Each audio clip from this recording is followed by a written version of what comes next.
Malaysia is a multinational and multi-ethnic society with different religions and different languages and different cultures, very rich in culture.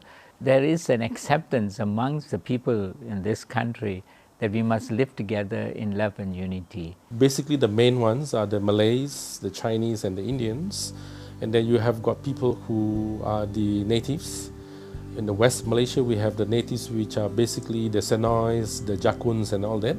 And then in East Malaysia you have people, natives like the Ibans and the Kadazans from Sabah and all that. So you have got people of various races.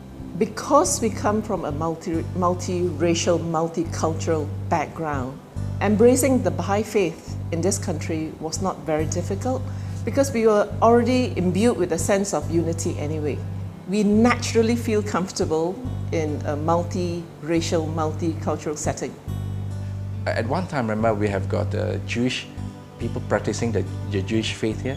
You have got Hindus, which is quite a significant population, the Sikh, the Taoists, the Confucianists, the Buddhists, and for the Muslims, the Christians of various churches. And that is the kind of social or religious landscape of Malaysia. Today the Baha'i faith is recognized in this country as a religion. We are given Baha'i burial grounds to conduct Baha'i marriages.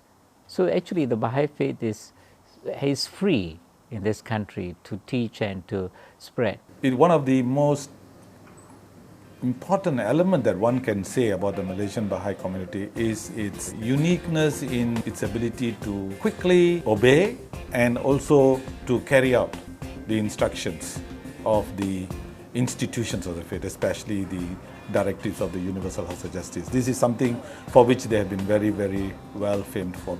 If you will hear about Malaysia in other countries in the Baha'i world, Malaysia stands out like a jewel in the crown.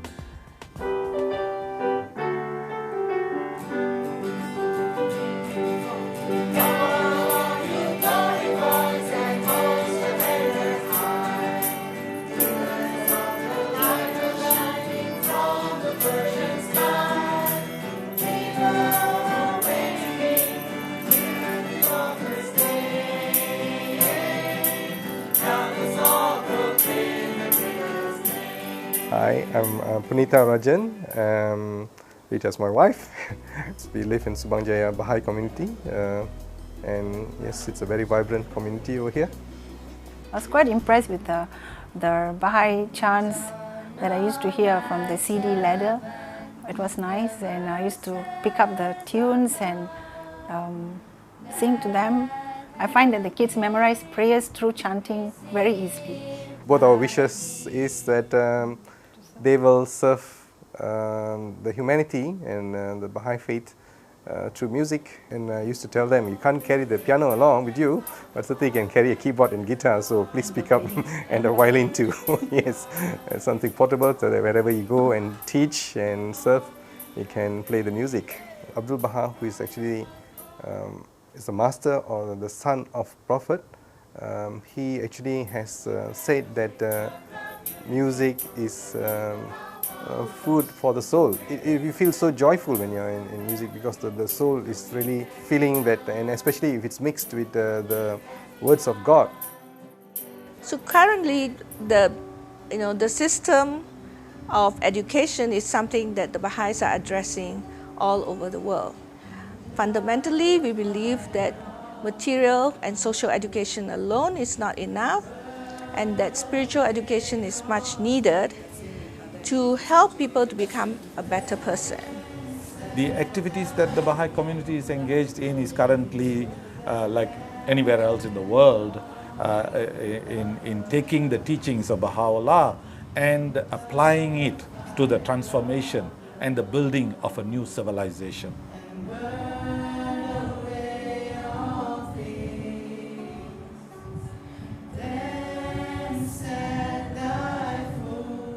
We have 4 different activities that we feel are basically the building blocks, the bricks for this new civilization.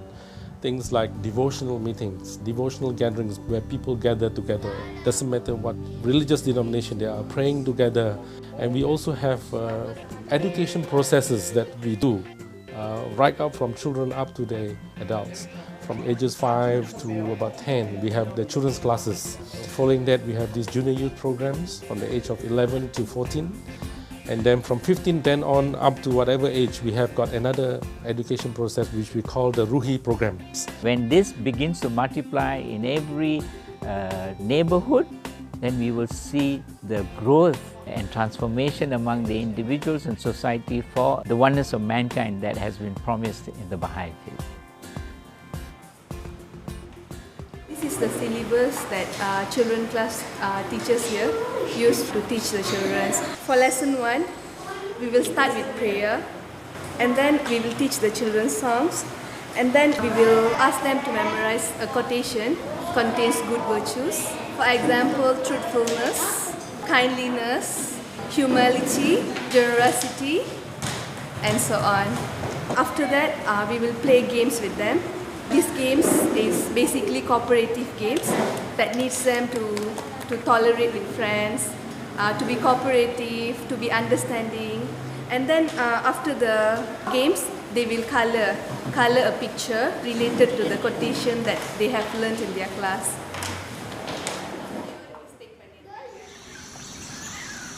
When the Baha'i faith came to Malaysia, it automatically became a religion that attracted people of diverse races. The Malaysian Baha'i community has a comparatively short history. The faith came to Malaysia in the 1950s. It started with the acceptance of a young Chinese man by the name of Mr. Yang Leong. He actually went to India in 1953 for a world peace kind of conference, and there he met a lady, I believe Mrs. Shirin Fosda, who then spoke to her about the Baha'i faith and all that. And from a single person, now we have got more than 200,000 Baha'is in Malaysia. And one of the conferences he attended just about a few years before he passed on, and where he beheld such a huge attendance, and he stood and gazed at the crowd, saying that, "Oh Baha'u'llah, when I became a Baha'i in 53, and today I saw the greatness of the faith through the eyes and the faces of those friends attending at the conferences." The Malaysian Baha'i community from that time onwards took off and really focused itself in developing and in growing, both in numbers and as well as in its ability to manage its affairs. I became a Baha'i a long time ago in Alusta in 1963. My father and mother came from the Hindu background. We are all Hindus right from the beginning. So when I accepted Baha'u'llah, there was some opposition to my accepting the Baha'i faith. My father especially was a bit upset about it. But when he saw what was happening to me as a young man and how it was transforming my life, he soon began to accept it. Now, one of the communities that I really admire in this country is the Aboriginal community.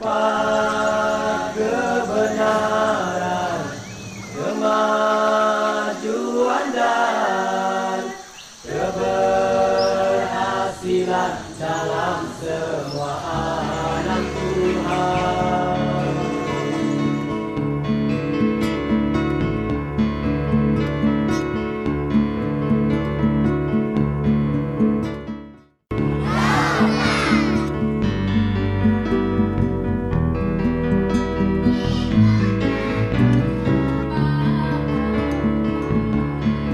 We are very fortunate to have villages upon villages of Baha'i believers, especially in the Aborigine areas. We call it the Asli areas.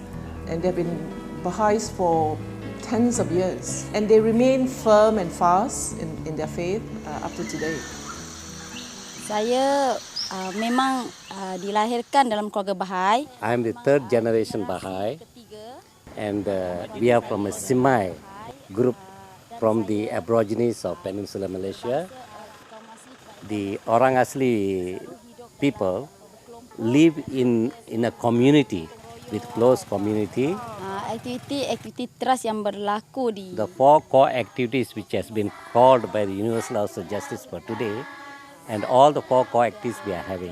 One is the devotional meeting, community devotional meeting, children classes, junior youths, and also study circles.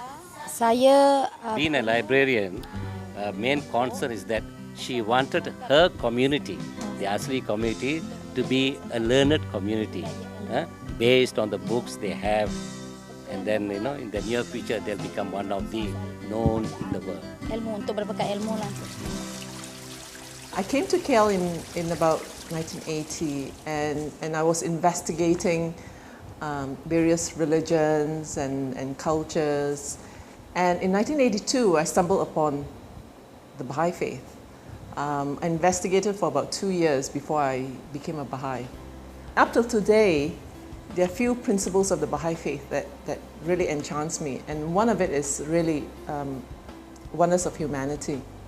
What I particularly like about oneness of humanity is the fact that it is one God, one human race, and that all the various religions are just various stages of God's revelation. To me, that makes so much sense, and so that fascinates me a lot. The other is the sense that we are all created noble. This is such a wonderful starting point of a soul, that we are created noble, and so these were the 2 points that really attracted me to the faith in 1983-84.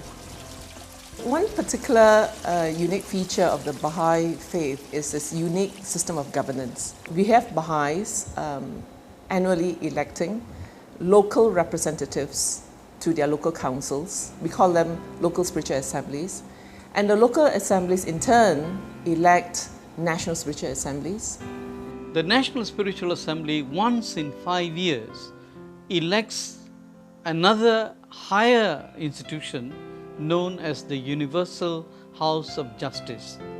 Now we know in the Lord's Prayer it is stated, "Thy kingdom come, thy will be done on earth as it is in heaven." These national spiritual assemblies throughout the world elect a body which is indeed the future governing body of the world. And in that sense, the Universal House of Justice is there to build the kingdom of God on earth. Anybody who is over 21 years old, resident in a locality, is eligible to vote as well as to be elected, irrespective of race or color or education. There is no electioneering, there's no campaigning, there's no nominations, which really allows everyone to have the free choice of making his views heard, at the same time protecting the community greater good. Because of this system, we do have what we call now councils, and we don't have any clergymen, because a clergyman, I believe, appointed, but in this case, they are all elected onto the councils.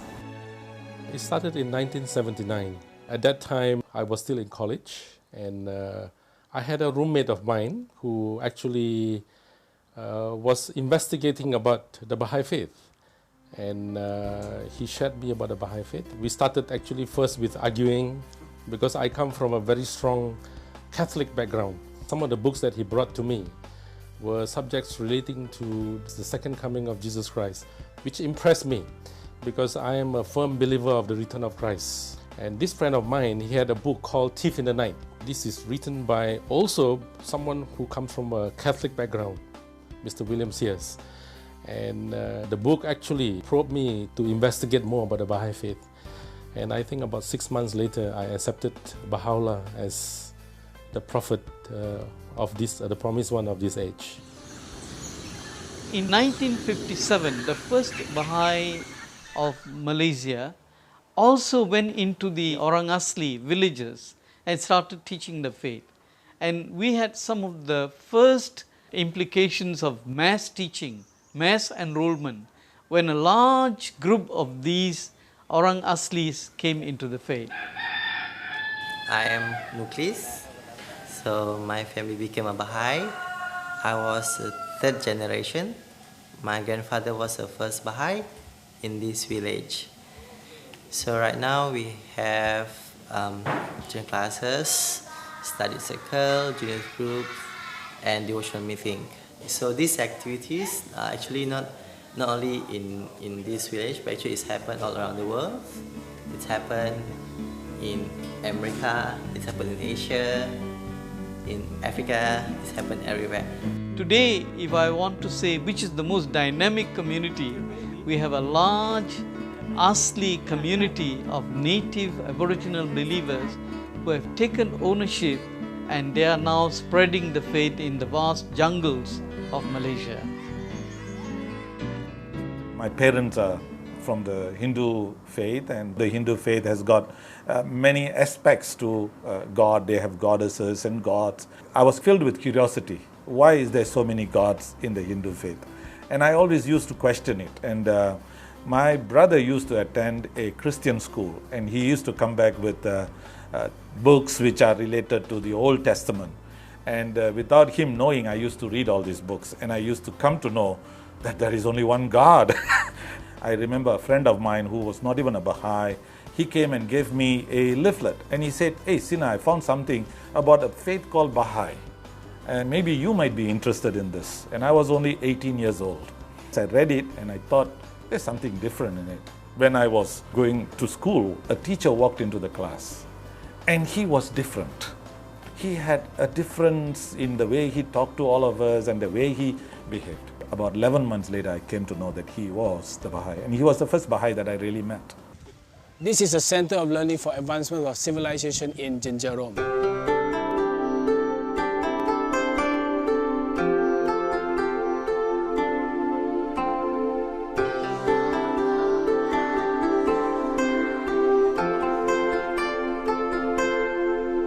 My name is Andrew. I'm 34 years old. I was born in a small village in Malaysia. It's called Jenjarom. So today we have 11 children classes with a total about 150 children. And we have 3 junior youth gathering with about 40 junior youth. So we have 2 sessions of children class today. So the first session just finished, and then we are going to have the second session. So you can see just now all the parents are coming to the center and picking up their child and back. So you can also see that the children are sending their children to the other sessions. So in the normal days, we will have devotional meetings and some of the activity like youth activity in this area. My family is a family of interracial marriage. My husband is from Punjabi background, and I was from Chinese Taoist background, which see deities as God. When I was 13 years old, one of my classmates was a Baha'i. In one of our classroom debates, we talked about the question of, is there a God? And I was very much impressed by the way she described God as an unknowable essence. As I knew more and more about the principles of the Baha'i faith, I knew it was the religion that is the best for me. So around when I was 18 years old, just before I sat for the high school exam, I decided that I cannot forsake God anymore and deny Baha'u'llah, and I have to accept him as the manifestation for today, and that he has brought the teachings that is suitable for today. This is my sister. This is my sister. This is my brother. And this is my real sister. And we are all flowers of one garden. Junior Youth Spiritual Empowerment Program is actually a universal program. It's catered for all junior youth around the world. Okay, and it is not only exclusively for the Baha'is. Everyone are welcome to join in anytime they want. Juniors are the people between the age of 11 to 15 where they need special attention. They will transform physically and also mentally. When we put this junior in a group, they will have so many things to discuss among them. The more they discuss among themselves, they will have the unity among their thoughts. And when they work together, we can see good results from the work that they're doing actually. There's a very wide range of activities that they can do. Besides studying the sequence of syllabus of books, they actually do activities like sing songs, they play games, play sports, and the most important part is our service project. For example, they'll clean the neighborhood, or they will clean the drainage system. So we actually guide them, but we do not give them the activities. They actually choose their own activities to do. So when we do this, the community actually observes us. And as they observe, they will feel curious and they'll start asking us, what are we doing? So we have the opportunity to share to them, and we will make this a community building process. Junior youth have a lot of capacity. They can help to build the community, and adults too will realize and join us.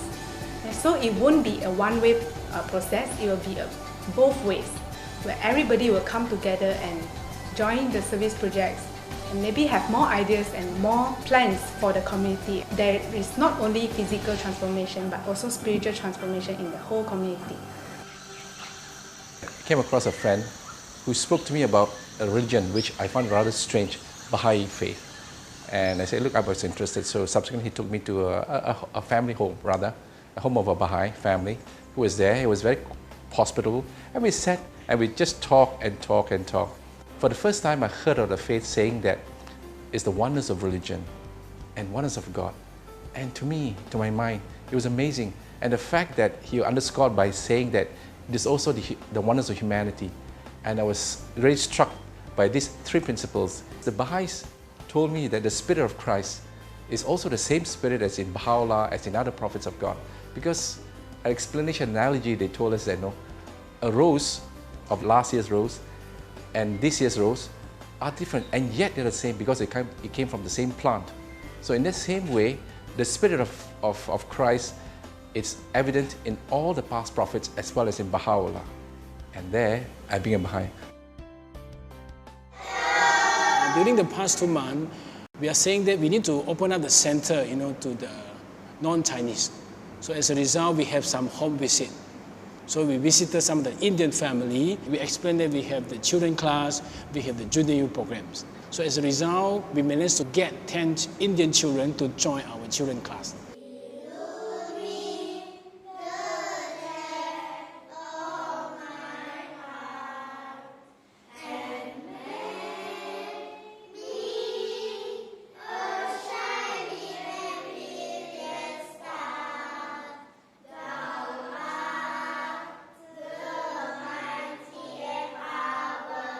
When we first approached the contractor, we explained to the contractor that this building is basically for the community building works. So the contractor is a Christian. So knowing that this is the purpose of the center, the contractor is willing to offer the price at a discounted price. And then the architect who designed this center is a Buddhist. And then the worker are Islam, and the founder is Baha'i. So you can see that the unity of all religion and building up this center. There was this youth, he's a freshie who has just entered college, and he was so audacious going about talking to people about something. So I went up to listen to what he was saying. Then he said, oh, I have this new message about Baha'u'llah and the Baha'i faith. And he said, I said, what is this all about? Is this Muslim or what?